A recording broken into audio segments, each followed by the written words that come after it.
Good morning, everybody. Thank you for joining us both in the room and online as well. I'm happy to begin with the press conference, and I will give the floor to the foreign ministers of Estonia and Armenia. Please, Minister Tsahkna. It's on already. So, welcome everybody, and good friend Ararat, Foreign Minister for Armenia. Welcome to Estonia.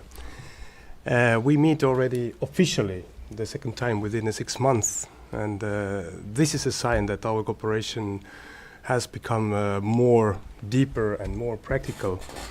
And I really admire your leadership. And we all know that the situation in your region is difficult. But the Armenian people, I think that you have made the decision towards the European Union based on the same values what we are sharing about democracy. In your region, this is not granted.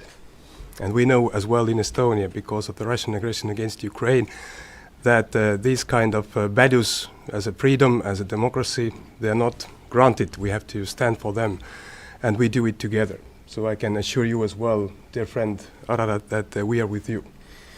And we discussed many very practical cooperation points. We have bilateral relations on education and about IT, about cybersecurity. As well, Estonia is already 20 years in European Union. I think we are one of the most active advocates for your aspirations, and also whatever European Union can do and support Armenia with different actions and initiatives, we are ready to do that. And I think that European Union is stepping forward between the relations of EU and Armenia as well. Of course, we have a deep interest in the stability in Caucasus region, and we discussed as well the situation there. And of course, we do hope that this region will remain stable, and the next and further steps about the peace will follow very soon.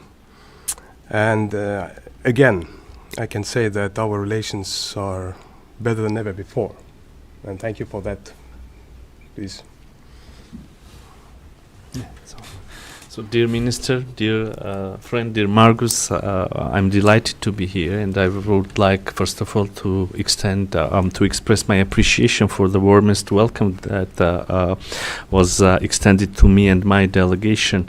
Indeed, this is the second time within 6 months that we meet, but also we during these months we have had several phone conversations, so we are constantly in touch, and we're happy to note that the political dialogue between Estonia and Armenia is developing, as well as our relations in different areas. Both then and now we had a lot to discuss and outline our expectations in bilateral agenda, as well as cooperation in different formats. Dear attendees, I note with satisfaction that we have indeed succeeded in building a strong political dialogue and partnership based on common principles and shared commitment for a prosperous and more secure future for our countries. Independence, sovereignty, decisiveness to further enhance democracy and democratic principles. These are the values that bring our like-minded countries and peoples closer and closer. Now it is right time that we expand our partnership to different sectors and build partnership in targeted key for our society's fields. We believe that the economic component in bilateral relations should be enhanced to boost trade and investment. And for that, we have a huge potential to use the innovation and high tech, where both Armenia and Estonia are making significant progress. On one hand, Estonia's remarkable achievement in IT, digitalization, innovation, cybersecurity, and on the other hand, Armenia's willingness to bring more change in this regard, both into public and private sector, create ideal ground for mutually beneficial cooperation. It relates also to broadening our cooperation in education, tourism, as well as energy, culture, and elsewhere. Also, we appreciate the resumption of development cooperation between our countries, where priority areas of cooperation are education, democracy and good governance, poverty reduction, and entrepreneurship.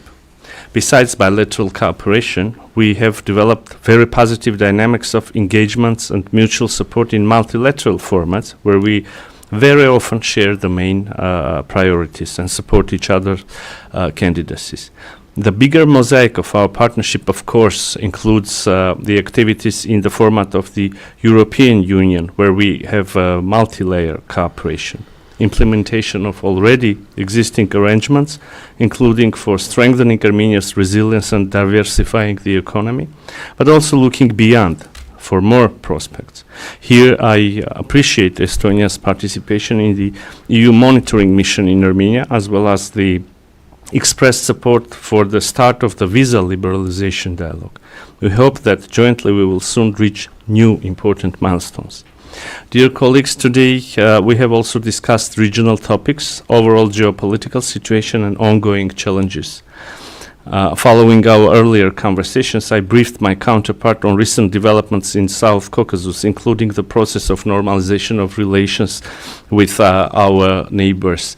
With Turkey, Armenia is ready to fully normalize the relations, establish diplomatic relations, and open the borders. During our, and as a result of our dialogue with our Turkish counterparts, we already came to concrete agreements to open and may outline the steps that can be undertaken towards full normalization.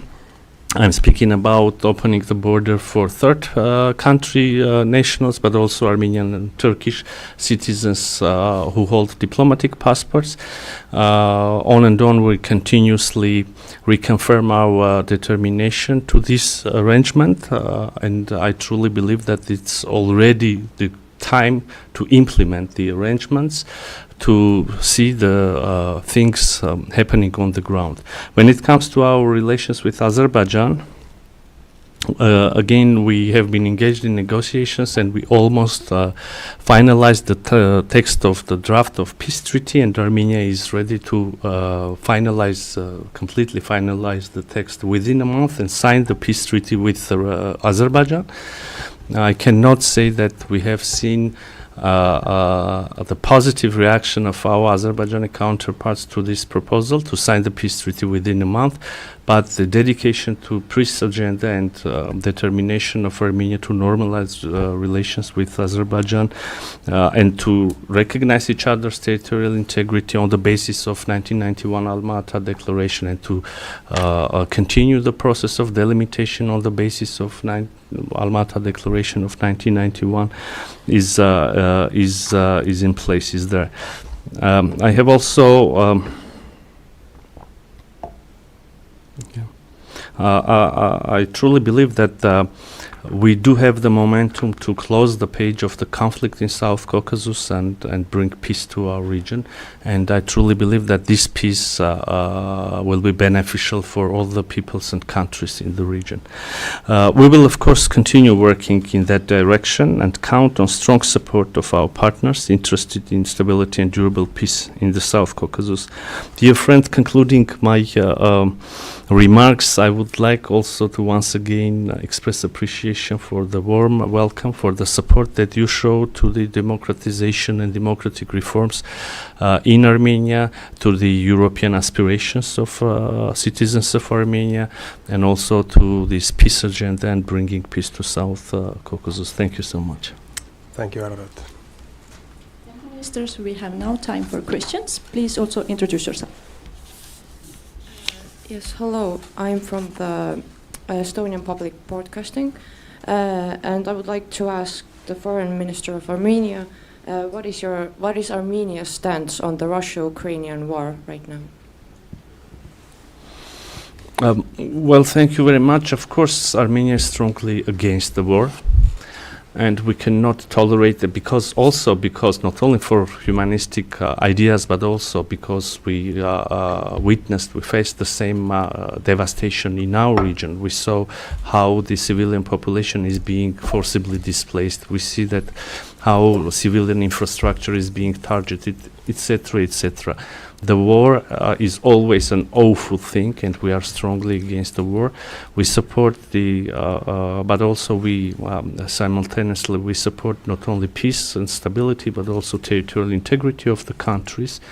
And we can only urge and call the states to stop the hostilities.